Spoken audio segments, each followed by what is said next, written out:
और आइए देखते हैं प्रमुख खबरें।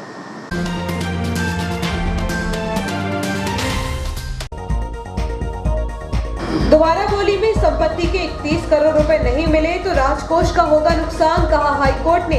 रेस्ट हाउस भूमि बेचने रोक पर लगी याचिका खारिज। ऑटो जब्ती की कार्रवाई से चालकों में हड़कंप, आरटीओ ने किए 25 डीजल ऑटो जब्त। ऑटो चलाने के लिए सभी दस्तावेज होना आवश्यक। प्रशासन ने अतिक्रमणकारियों को लगाई फटकार, 4 फल ठेले माल सहित किए जब्त। खाद के लिए परेशान हो रहे किसान, बोनी में हो रही देरी, सर्वर की खराबी और कर्मचारियों की कमी बता रहा प्रबंधन। बुजुर्ग दंपति प्रतिदिन मेहनत कर पाल रहे परिवार को और अब प्लेटफॉर्म टिकट मिलेगी 10 रुपए में। अब खबरें विस्तार से। लोक निर्माण विभाग की करीबन 1 लाख फीट भूमि को 31 करोड़ में बेचे जाने को लेकर शहर के सामाजिक राजनीतिक कार्यकर्ताओं ने इसका विरोध करते हुए इसे जन आंदोलन बनाया था। इस विरोध में करीबन 5000 लोगों ने हस्ताक्षर ही नहीं किए बल्कि शहर के अनेक सामाजिक संस्थाओं ने लेटर पैड पर लिखकर शासन प्रशासन के समक्ष अपना विरोध दर्ज किया था। शासकीय भूमि पर अतिक्रमण करने एवं सड़क पर हाथ ठेला खड़ा कर व्यवसाय करने की प्रवृत्ति से व्यवसायी बाज नहीं आ रहे हैं, जिसको लेकर प्रशासन पिछले 1.5 वर्षों से लगातार कार्रवाई कर रहा है। गुरुवार को एसडीएम तहसीलदार यातायात पुलिस द्वारा ऐसे अतिक्रमणकारियों के खिलाफ कार्रवाई करते हुए 4 फल ठेला व्यवसायियों को पुलिस थाने भेजकर जब्ती की कार्यवाही की गई। इस विरोध में करीबन 5000 लोगों ने हस्ताक्षर ही नहीं किए बल्कि शहर की अनेक सामाजिक संस्थाओं ने लेटर पैड पर लिखकर शासन प्रशासन के समक्ष अपना विरोध दर्ज किया था। सरकार की मंशा पर शक होने के कारण आंदोलनकर्ता द्वारा उच्च न्यायालय का दरवाजा खटखटाया गया, लेकिन उच्च न्यायालय ने उक्त याचिका को खारिज कर दिया। याचिकाकर्ता का मानना है कि इस मामले में दोबारा याचिका लगाएंगे। जबलपुर उच्च न्यायालय द्वारा इटारसी के रेस्ट हाउस की 1 लाख वर्ग फुट भूमि बेचे जाने के विरुद्ध लगाई गई याचिका को खारिज कर दिया गया है। उल्लेखनीय है कि इटारसी के रेस्ट हाउस की 1 लाख वर्ग फुट भूमि को महज 31 करोड़ में नीलाम कर बेचे जाने के विरुद्ध कांग्रेस नेता और पत्रकार इटारसी मुकेश गांधी, पंकज राठौर, मोहन झलिया, ज्ञानेंद्र उपाध्याय, कैलाश नवलानी एवं प्रज्ञान साहू ने उच्च न्यायालय का दरवाजा खटखटाया था। यह भूमि तिरुपति बिल्डकॉन होशंगाबाद द्वारा खरीदी गई है। मध्य प्रदेश उच्च न्यायालय जबलपुर के मुख्य न्यायाधीश रवि मलिमथ एवं न्यायाधीश विशाल थगट की बेंच में रेस्ट हाउस मामले में मंगलवार को सुनवाई हुई। सुनवाई के बाद न्यायालय ने याचिका खारिज करते हुए कहा कि याचिका में कोई योग्यता नहीं पाते हैं। याचिकाकर्ताओं की शिकायत यह है कि आरक्षित मूल्य के रूप में 25 करोड़ रुपए की राशि के लिए निर्धारित बिक्री मूल्य बहुत कम है। ऐसा माना जाता है कि इस संपत्ति की बाजार दर लगभग 130 करोड़ रुपए होगी, इसलिए 130 करोड़ रुपए की संपत्ति को केवल 31 करोड़ रुपए में बेचना गलत है।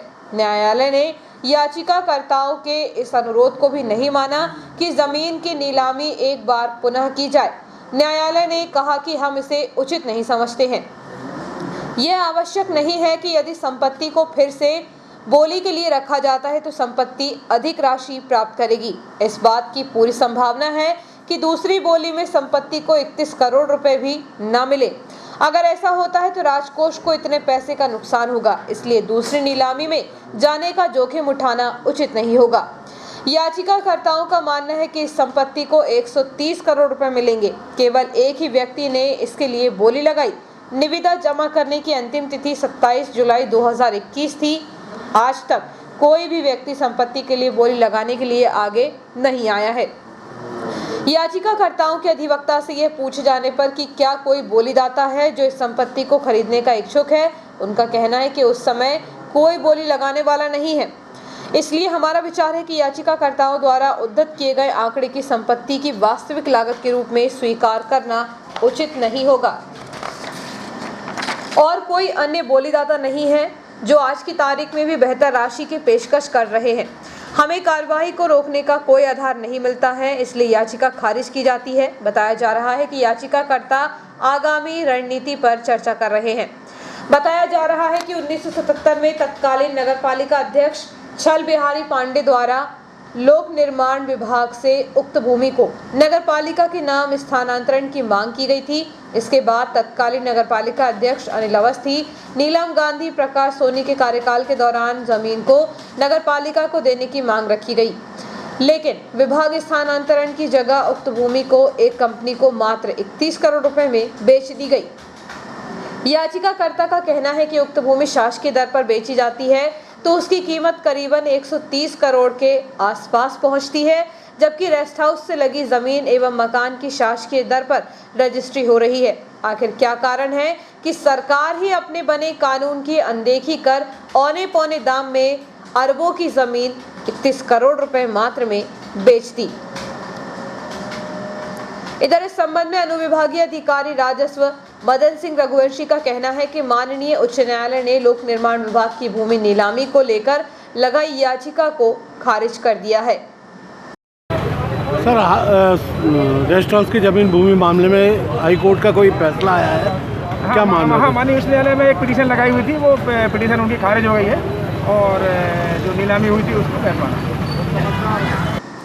शहर में चलने वाले डीजल ऑटो की फिटनेस और बीमा सहित अन्य आवश्यक दस्तावेजों की जांच करने के लिए आरटीओ द्वारा पुलिस की मदद से आधा सैकड़ा ऑटो थाने में लाकर खड़े कर दिए गए। गुरुवार को ऑटो न्यूयार्ड, पहुंचमार्ग सहित आसपास के क्षेत्रों में चलने वाले ऑटो बंद रहे, जिसके चलते सवारी भी परेशान होती रही। हाईकोर्ट के निर्देश के बाद अब आरटीओ विभाग ने ऑटो चालकों के खिलाफ मुहिम शुरू कर दी है। गुरुवार को सुबह से ही इटारसी पहुंचकर आरटीओ की टीम ने यातायात पुलिस की मदद से 2 दर्जन से अधिक ऑटो जब्त कर सिटी थाने पहुंचाया।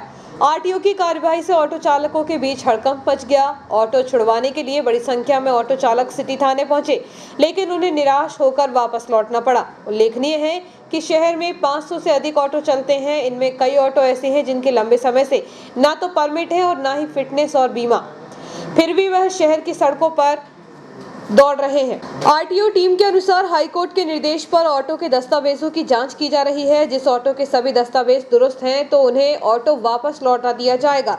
यदि दस्तावेज दुरुस्त नहीं है तो उनके खिलाफ चालानी कार्रवाई की जाएगी। कार्रवाई के चलते कई ऑटो चालकों ने अपने अपने घरों में ऑटो खड़े कर दिए हैं। ऐसे में शहर के ऑटो स्टैंडों पर ऑटो नहीं मिलने से न्यूयार्ड और आसपास के क्षेत्रों में जाने वालों को परेशान होना पड़ा।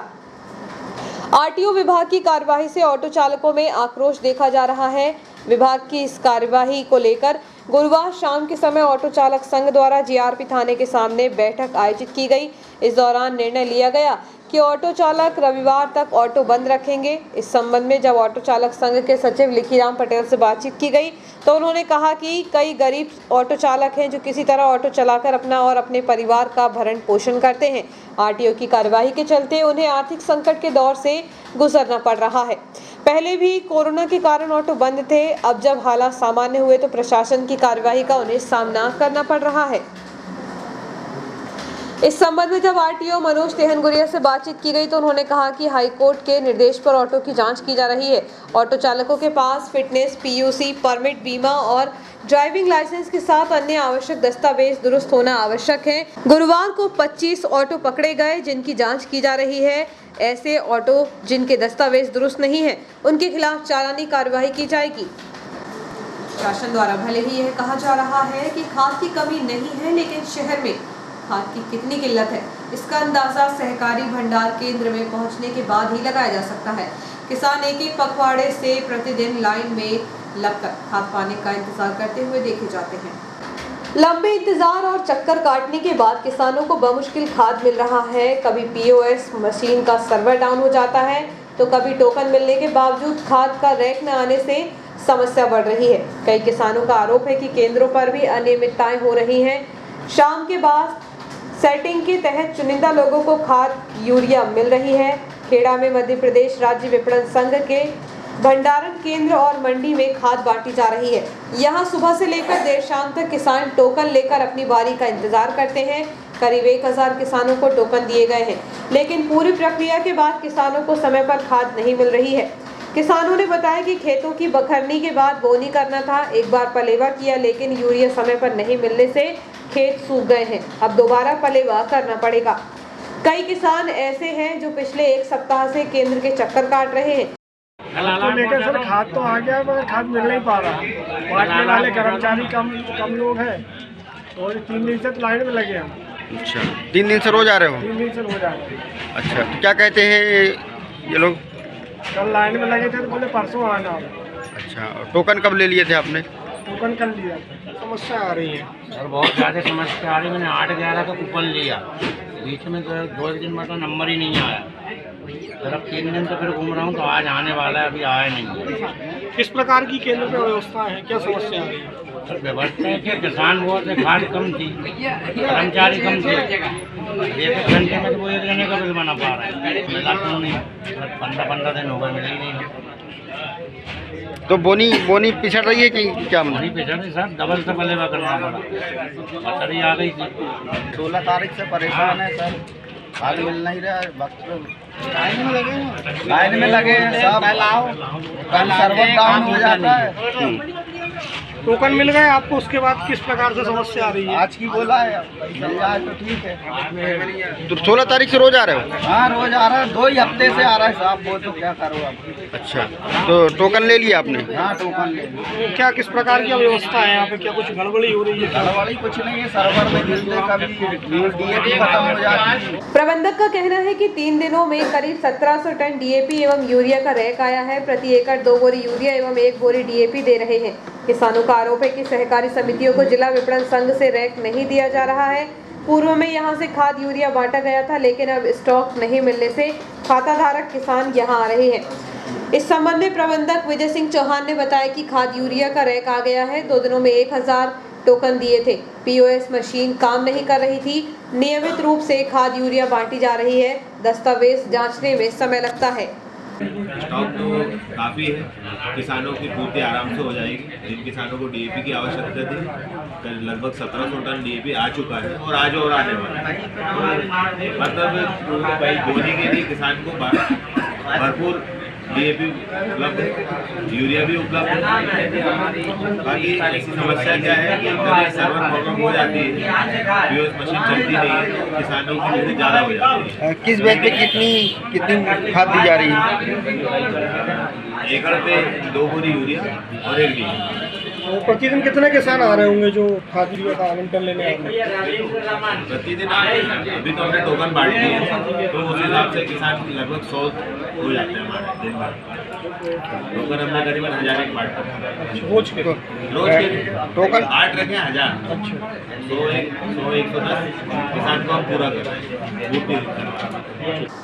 श्रीमद् भागवत कथा सत्संग सप्ताह के तहत पुरानी इटारसी स्थित शिवराजपुरी कॉलोनी के साई मंदिर में कथा के 6वें दिवस भगवान श्री कृष्ण एवं रुक्मिणी विवाह का भक्तिमय प्रसंग पंडित देवेंद्र दुबे द्वारा श्रद्धालुओं को सुनाया गया। इस अवसर पर कथावाचक पंडित दुबे ने कहा कि पूर्व के युगों में भी बड़े बड़े साम्राज्य के राजा भी ईश्वर से पुत्री की कामना करते थे, जो कि बड़े सौभाग्यशाली माता पिता के घर में उत्पन्न होती थी और कुल का नाम रोशन करती थी। लेकिन कलयुग में बेटियों के जन्म को कई लोगों द्वारा दुर्भाग्यपूर्ण माना जाता है और उन्हें जन्म लेने से पहले ही समाप्त करने के लिए अनेक प्रकार के जतन किए जाते हैं। श्रीमद् भागवत कथा के तहत श्री कृष्ण रुक्मिणी विवाह के प्रसंग को संगीतमय भजनों की प्रस्तुति के साथ श्रद्धालुओं को रसपान कराया गया। 26 नवंबर को समापन दिवस की कथा सुनाई जाएगी। इसके साथ ही महाप्रसाद भंडारे का आयोजन होगा।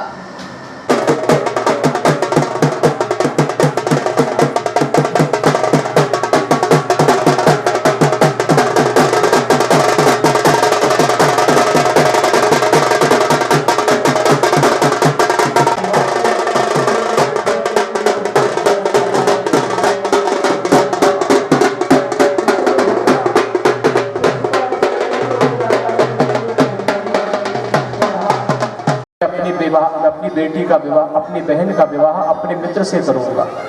मेरा मित्र है शिशुपाल, उससे करूंगा।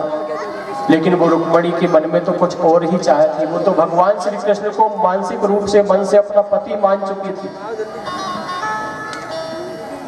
उसे जब पता चला कि मेरा भाई कन्हैया से मेरा विवाह नहीं होने देगा और शिशुपाल से विवाह होने देना चाहता है, तो रुक्मिणी जी ने एक सुंदर पत्र लिखा।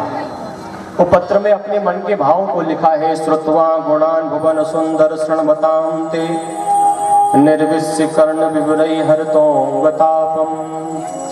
रूपम दृशाम दृशिमता किलयत लाभम त्वय्यच्युताभ सति चित्रम पत्रमं ये। हे गोपाल, मैंने अभी तक केवल आपके गुणों को सुना है। श्रुत्वा गुणान, जो नौदा भक्ति है ना, उसमें सबसे पहली भक्ति है श्रवणम, केवल सुना है। इसलिए रुक्मणी कहती है मैंने आपको आंखों से देखा नहीं है गोपाल, इसलिए आपके लिए मैं केवल पत्र लिख रही हूँ।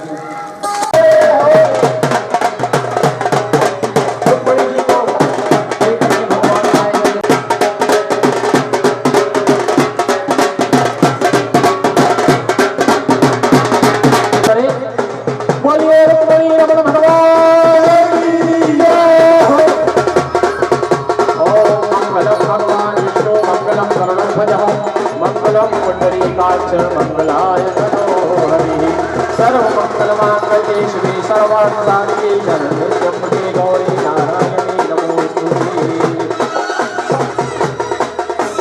तदेव लग्नं सुदिनं तदेव तारावलं कमलं तदेव विद्यावलं देवलं तदेव लक्ष्मीपते ते विस्मरामि। गंगा सिंधु सरस्वती च यमुना गोदावरी नर्मदा कावेरी सरयू महेंद्र तनया कर्णवती। सुंदर की आओ मेरी सखियों मुझे मेहंदी लगा दो, आओ मेरी सखियों मुझे मेहंदी लगा दो, मेहंदी लगा दो मुझे सुंदर सजा दो, मेहंदी लगा दो मुझे सुंदर सजा दो, मुझे श्याम सुंदर की दुल्हन बना दो, मुझे श्याम सुंदर की दुल्हन बना दो, मुझे श्याम सुंदर की दुल्हन बना दो, मुझे श्याम सुंदर की दुल्हन बना दो। जय हो।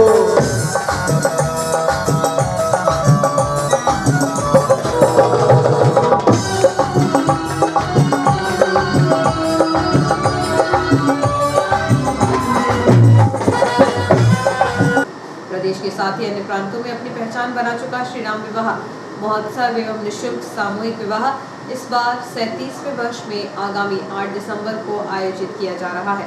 इसके अलावा पुरानी इटारसी के देवल मंदिर परिसर में रजिस्ट्रेशन कार्यालय बनाया गया है। जानकारी के अनुसार 25 नवंबर तक 16 जोड़ों का रजिस्ट्रेशन हो चुका है।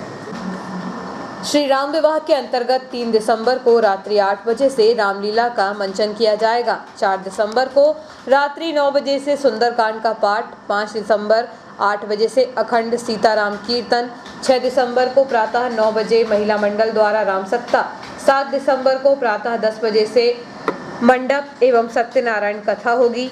वहीं मुख्य कार्यक्रम 8 दिसंबर को प्रातः 9 बजे कन्या भोज एवं विशाल भंडारा आयोजित होगा। शाम 6 बजे श्री द्वारकाधीश बड़ा मंदिर तुलसी चौक से श्री राम एवं समस्त दूल्हा राजाओं की बारात देवल मंदिर जानकीपुरी के लिए प्रस्थान करेगी। शाम 7 बजे आध्यात्मिक प्रवचन, रात्रि 9 बजे देवी जागरण, रात्रि 10 बजे श्री राम बारात का स्वागत किया जाएगा। रात्रि 11 बजे जयमाला एवं प्रीति भोज तथा रात्रि 12 बजे पाणी ग्रहण संस्कार संपन्न होगा। 9 दिसंबर को प्रातः 7 बजे विदाई समारोह आयोजित होगा। श्री राम विवाह में सम्मिलित होने वाले वर वधू के अभिभावकों को प्रमाण पत्रों की जानकारी, जिनमें आधार कार्ड, मूल निवासी प्रमाण पत्र, शैक्षणिक योग्यता प्रमाण पत्र, आयु, जाति प्रमाण पत्र के साथ पासपोर्ट साइज की 3 फोटो देने होंगे। वहीं वर वधू का सजातीय होना अनिवार्य होगा। ब्रेक के लिए आप बने रहिए जियो हैप्पी न्यूज के साथ।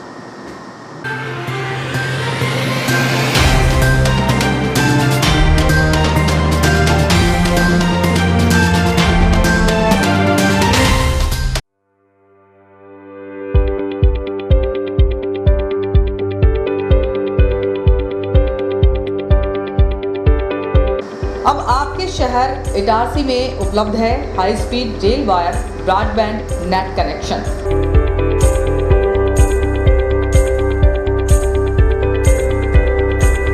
बेहतर सर्विस के साथ आज ही रेल वायर ब्रॉडबैंड कनेक्शन प्राप्त करने के लिए अपने नज़दीकी गेटवे केबल ऑपरेटर से संपर्क करें।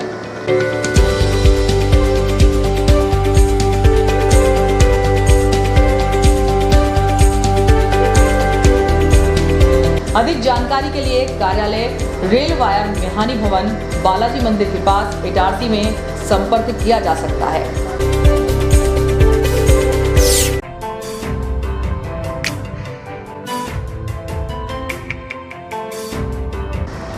Balaji traders and supplier cement, गिट्टी, रेत, लोहा, ईंट के थोक एवं फुटकर विक्रेता। हमारे यहाँ भवन निर्माण से संबंधित सभी सामग्रियों का विक्रय किया जाता है एवं सभी कंपनियों के सामान उपलब्ध हैं। यहाँ पर बारदाने भी बेचे जाते हैं। हमारे यहाँ 4 व्हीलर वाहन भी एसी, नॉन एसी उपलब्ध हैं। ट्रैक्टर ट्रॉली भी किराए पर दिए जाते हैं। हमारा पता है कृषि उपज मंडी के पास national highway Kheda Itarsi. Proprietor Rajendra Chaure, Raju भाई। Mobile number 70473344917 7400567111। अल्ट्राटेक सीमेंट के लिए संपर्क करें Patel sales agency, new market, near by SBI bank, old Itarsi. Hemant Kumar Patel. Mobile number 9827330002। पुरानी कार पूरा विश्वास, Khatu Shri multi brand use car showroom Hoshangabad. पुरानी कार खरीदने एवं बेचने का एकमात्र विश्वसनीय प्रतिष्ठान खाटू श्री। बेचें अपनी पुरानी कार और पाएं पेमेंट, वह भी हाथों हाथ। आसान फाइनेंस सुविधा, कम कागजी कार्यवाही, नाम ट्रांसफर की पूर्ण जवाबदारी, स्पॉट फाइनेंस, स्पॉट डिलीवरी की सुविधा। बदले अपनी पुरानी कार को हमारी टॉप कंडीशन कार से, वह भी बिना डाउन पेमेंट के। तो एक बार अवश्य आए Khatu Shri multi brand use car showroom, Geeta Bhawan के बाजू में, Rasulia, Hoshangabad. Mobile number 704955566 8225071715। Supreme furniture truly stylish, the new age furniture from Supreme की संपूर्ण रेंज अब आपके शहर इटारसी में मिहानी डिपार्टमेंटल पर उपलब्ध है। देश की number 1 plastic product company supreme furniture range इतनी जिसे आप देखते रह जाएंगे। Lacquer finished furniture premium collection, love seat sofa set, armless chair, work from home furniture, your WFH companions, mono block chairs, centre tables and trolleys, stools and miscellaneous furniture, dining tables, blow moulded range, cupboard range, drawer cupboard range, multipurpose utility products, roto moulded range, kids furniture, stadium seating के साथ ही शू rake के साथ ही supreme furniture की संपूर्ण range एक ही छत के नीचे उपलब्ध है। Mihani departmental stores, Shiva complex, Bharat talkies road, Itarsi. Mobile number 9425039782। Mihani departmental stores, Mihani furniture showroom. हमारे शोरूम पर सभी प्रकार के वुडन, स्टील, फाइबर फर्नीचर उपलब्ध हैं। हमारे यहाँ मॉड्यूलर किचन, बड़े छोटे मंदिर, sofa, sofa corner, LED showcase, dining table, study table, couch, single bed, double bed, dressing table, सभी प्रकार की अलमारियां, ऑफिस चेयर, प्रमुख कंपनी के गद्दे, सेंटर टेबल, किचन अलमारी, कुशन के कपड़े, शू रेक, झूले, सिलाई मशीन, प्लास्टिक के गमले, डस्टबिन, रैक, अलमारी, चेयर, स्टूल, हार्डवेयर के सभी कंपनियों के सामान बाजार से कम दामों पर उपलब्ध। हमारे पास ब्लैक कोबरा की प्लाई, सनमाइका तथा अच्छी कंपनियों की सनमाइका एवं प्लाई उपलब्ध है। फर्नीचर में लगने वाला हार्डवेयर का समस्त सामान उपलब्ध है। ड्रॉज चैनल, ड्रॉज लॉक सभी कंपनियों के उपलब्ध हैं। सभी सामग्री बाजार से कम दामों पर उपलब्ध। प्राइनो, गोदरेज, एफको तथा अन्य कंपनी के हार्डवेयर सामान उपलब्ध हैं। हमारे यहाँ ऑर्डर पर भी आपके डिजाइन के अनुसार फर्नीचर बनाए जाते हैं। एक बार अवश्य पधारें। हमारा पता है Bharat talkies road, Guru Nanak complex, Itarsi. आपका विश्वसनीय चंचल ज्वेलर्स अब नए शोरूम में गोल्ड प्लेटेड आभूषणों एवं नए डायमंड ज्वेलरी के साथ 1 ग्राम और 2 ग्राम वाली सोने की 4 चूड़ियां एवं कंगन, 1 ग्राम और 2 ग्राम वाला सोने का मंगलसूत्र, हार, करदोहना, चैन, झुमके, बाजूबंद और सभी प्रकार के गहने, डायमंड सेट एवं एंटिक ज्वेलरी और फैंसी ज्वेलरी का अनुपम संग्रह।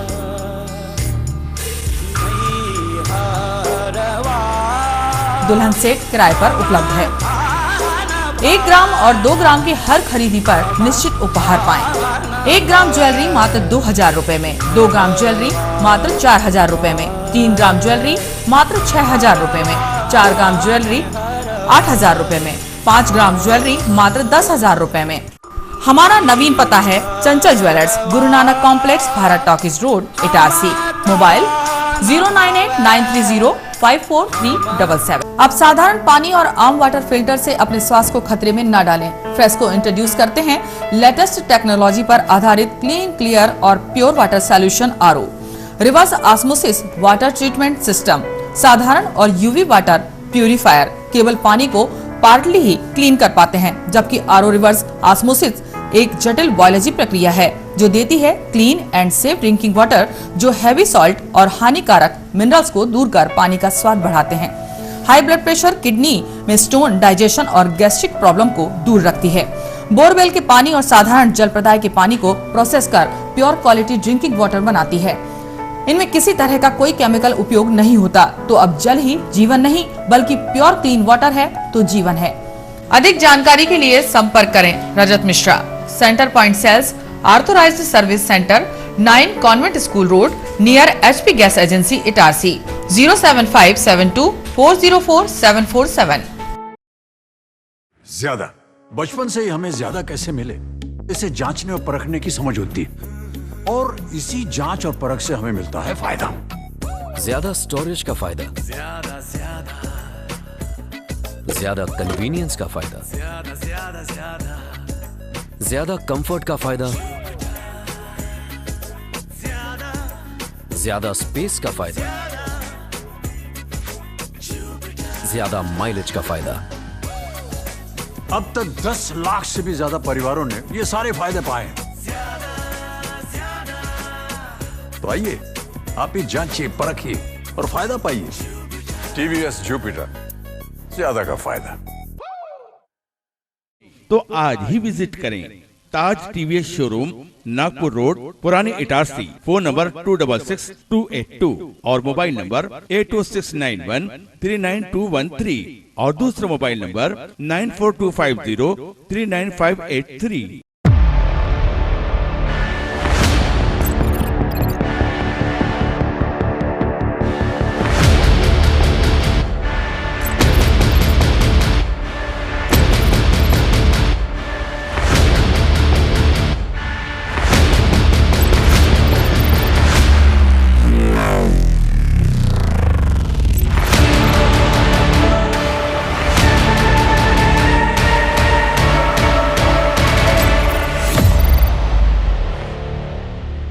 तो आज ही विजिट करें ताज TVS शोरूम, नागपुर रोड, पुरानी इटारसी। फोन नंबर 266282 और मोबाइल नंबर 8269139213 और दूसरा मोबाइल नंबर 9425039583।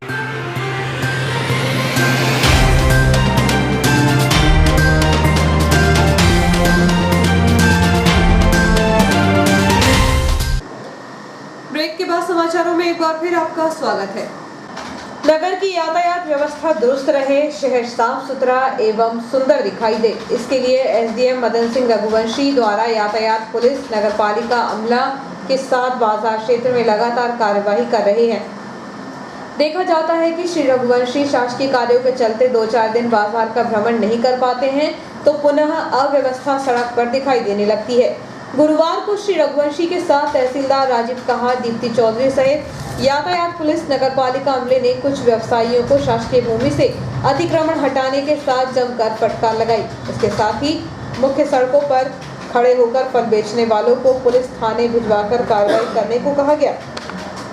श्री रघुवंशी सहित प्रशासनिक अधिकारी अपने शासकीय कार्यों के साथ शहर की व्यवस्था को सुधारने का हर संभव प्रयास कर रहे हैं, परंतु कुछ हठधर्मी व्यवसायी प्रशासन की आंखों में धूल झोंकते हुए सड़क पर खड़े होकर व्यवसाय करने से बाज नहीं आ रहे हैं।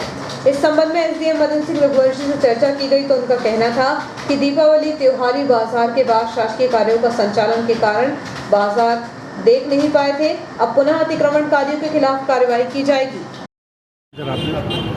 कुछ दिन से दिवाली के बाद से हमको थोड़ा व्यवस्था के कारण हम बाजार में नहीं आ पाए थे। इस कारण से कुछ लोग क्या सब्जी वाले, फल वाले और बाज़ार के लोग जो है सड़क पर रखकर व्यापार करना शुरू कर दिए, जिससे ट्रैफिक जाम होता था। उस व्यवस्था को फिर से हमने शुरू किया है और कुछ जो सड़क पर अनाधिकृत रूप से जो फल वाले हैं उनको हमने जब्त किया है और बाज़ार की दुकानों को यथावत अपने बाज़ार में दुकानों में सीमित रखने के लिए निर्देशित किया गया है और ये व्यवस्था ये हमारी अब आगे लगातार। भोपाल मंडल के सभी स्टेशनों पर प्लेटफॉर्म टिकट की कीमत अब शुक्रवार से 10 रुपए प्रति व्यक्ति रहेगी। कोरोना काल के दौरान रेलवे प्लेटफॉर्म टिकट के दाम बढ़ा दिए थे। अब भोपाल मंडल के सभी स्टेशनों पर प्लेटफॉर्म टिकट की कीमत ₹10 प्रति व्यक्ति रहेगी। इसको लेकर मंडल द्वारा जारी पत्र में कहा गया कि कोरोना संक्रमण को देखते हुए 26 नवंबर से प्लेटफॉर्म टिकट 10 रुपए से बढ़ाकर 20 एवं 50 रुपए तक कर दी गई थी। उस आदेश को वापस लेते हुए मंडल के सभी रेलवे स्टेशनों पर प्लेटफॉर्म टिकट 10 रुपए में ही मिलेगी। Sonia Gandhi brigade all India Congress के कार्यकर्ताओं ने रेस्ट हाउस के पास संत गाडगी की प्रतिमा के पास एकत्रित होकर पुष्प अर्पित किए। इसके बाद गरीबों को खिचड़ी बांटी गई। आज भी अपनी मेहनत से कमाकर खाते हैं, किसी पर बोझ नहीं है, यह कहना है 55 वर्षीय बुजुर्ग का, जो कि प्रतिदिन अपनी धार मशीन से लोगों के चाकू, कैंची आदि धार कर अपना पेट पाल रहे हैं। यह बात भोपाल निवासी 55 वर्षीय अमर सिंह ने बताई कि मैं मरसान चलाने का काम 40 वर्षों से कर रहा हूं और अपनी पत्नी प्रेमबाई के साथ कई शहरों में जाकर चाकू छुरी तेज कर कमाता हूं और अपनी पत्नी का पूरा ध्यान रखता हूं। मुझे 40 वर्ष हो गए हैं यह काम करते और यह काम हमारी पीढ़ी दर पीढ़ी चल रहा है। अब हमारे बच्चे बड़े हो गए हैं, उन्होंने यह काम छोड़ दिया है और दूसरा काम करने लगे हैं, मगर मैंने यह काम नहीं छोड़ा। मुझे इस काम को करने में अच्छा लगता है और मैं खुद कमाता हूँ, किसी पर बोझ नहीं बनना चाहता। मेरा नाम प्रेम है और मैं तो 7 साल की थी जबकि शादी हुई बचपन की। बहुत जगह घुमा दी मैंने, तो राजस्थान तक घूमी है। कैसा लगता है काम साथ में? बढ़िया लगता है। वो और आज जोड़ा बनाया भगवान ने, तो जिंदगी काटनी पड़ती है साथ। तो ये क्यों करते हैं इतना काम? अब बैठ के बच्चे खिलाते नहीं है क्या? अरे बेटा, इस जमाने में कौन बच्चे बैठ के खिला रहे हैं? बहू 10 बात सुनाएंगे जब जाके खिलाएंगे। किसी के सर पे बोझ बन के नहीं खाऊँ, हाथ पे चल रहा, जब तक कमाऊंगे। इतना कमा ले तो दादा को दिन देते? भर में 400-500 रुपये कमा देते हैं पैसे। मेरे पास में रहते हैं पैसे। अच्छा, आपके पास है। लॉकडाउन में कैसा रहा? लॉकडाउन में बेटा पूछो मत ही कि बड़ी मुश्किल से खर्चा पानी करा था, फल फूल बेच बेच। तो अभी जब से अभी ये चालू हुआ काम कैसा लग रहा? ऐसे ही है बेटा, कभी लगता है रोजगार, कभी नहीं लगता। 100-200 रुपये से बचा ही लेते हैं। अब क्या करें? भोपाल से आते? हाँ, नेहरू नगर कोटरा में रहते, कमला नगर थाने के पीछे। अच्छा, रहते। क्या नाम है दादा? दादा अमर सिंह। कहाँ रहते? भोपाल। तो ये कब से कर रहा हूँ? ये करीबन 25-30 साल हो गया मैं काम करते करते। तो इसमें लॉकडाउन में कुछ असर आया इस पर? नहीं, कोई असर नहीं पड़ा। हाँ, हमको तो कोई असर नहीं हुआ था। तो कितना कमा लेते हो दिन भर? दिन भर में मिल जाते हैं 100-200 रुपये, अपना कुछ खर्चा पानी हो जाता है। 100-200-150 रुपये बचा लेते हैं। कितने बच्चे हैं आपके? 3 हैं। 3 लड़के हैं, 2 लड़की हैं। सब बाल बच्ची सब बाल बच्ची वाले। इससे गुजारा हो जाता तुम्हारा? अब क्या करें? वो कम से कम वेल्डिंग मशीन का काम करते हैं, जवान लड़के वेल्डिंग मशीन का काम करते हैं, दुकान खोले हैं। अपन किसी के अपन पैसे लेते हैं, तो हम 2 बुड्ढे बुड्ढी छोटा वाला धंधा लेके निकल जाते हैं। खाते पीते बेटा किसके ऊपर बोझ बन के नहीं खाए। हमारे पहले हमारे दादाजी करते थे, फिर हमारे पिताजी करने लगे और अब मैं करने लगा।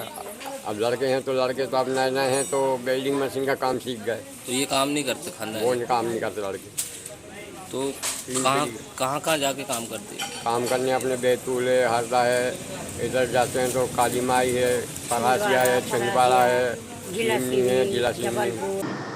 महर्षि दयानंद गुरुकुल आश्रम तिलक सिंदूर मार्ग जमानी का 3 दिवसीय वार्षिक उत्सव साम वेद पारायण महायज्ञ का आयोजन 10, 11 और 12 दिसंबर को होगा। इस अवसर पर देश भर के विद्वान वक्ता कार्यक्रम में शामिल होने आ रहे हैं।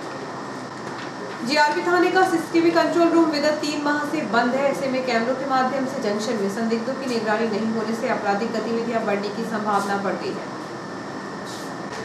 पश्चिम मध्य रेल भोपाल मंडल के अंतर्गत सबसे बड़े रेल जंक्शन इटारसी में सुरक्षा व्यवस्था को देखते हुए चिन्हित स्थानों पर सीसीटीवी कैमरे लगाए गए हैं, लेकिन समय के साथ कुछ कैमरे खराब होने लगे हैं।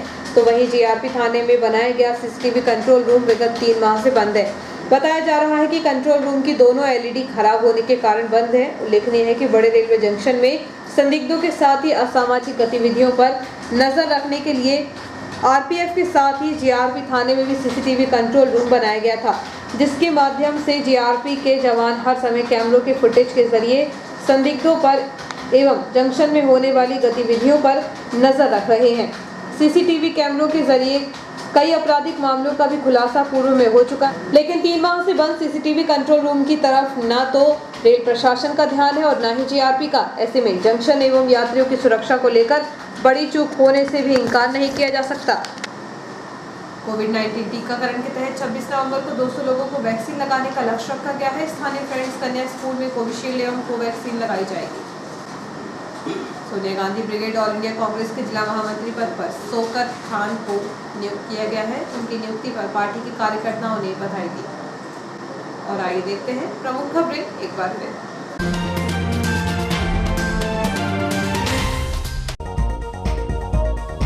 दोबारा बोली में संपत्ति के 31 करोड़ रुपए नहीं मिले तो राजकोष का होगा नुकसान, कहा हाईकोर्ट ने। रेस्ट हाउस भूमि बेचने रोक पर लगी याचिका खारिज। ऑटो जब्ती की कार्रवाई से चालकों में हड़कंप, आरटीओ ने किए 25 डीजल ऑटो जब्त। ऑटो चलाने के लिए सभी दस्तावेज होना आवश्यक। प्रशासन ने अतिक्रमणकारियों को लगाई फटकार, 4 फल ठेले माल सहित किए जब्त। खाद के लिए परेशान हो रहे किसान, बोनी में हो रही देरी, सर्वर की खराबी और कर्मचारियों की कमी बता रहा प्रबंधन। बुजुर्ग दंपति प्रतिदिन मेहनत कर पाल रहे परिवार को और अब प्लेटफॉर्म टिकट मिलेगी 10 रुपए में। इस बुलेटिन में इतना ही, आगे दीजिए, नमस्कार।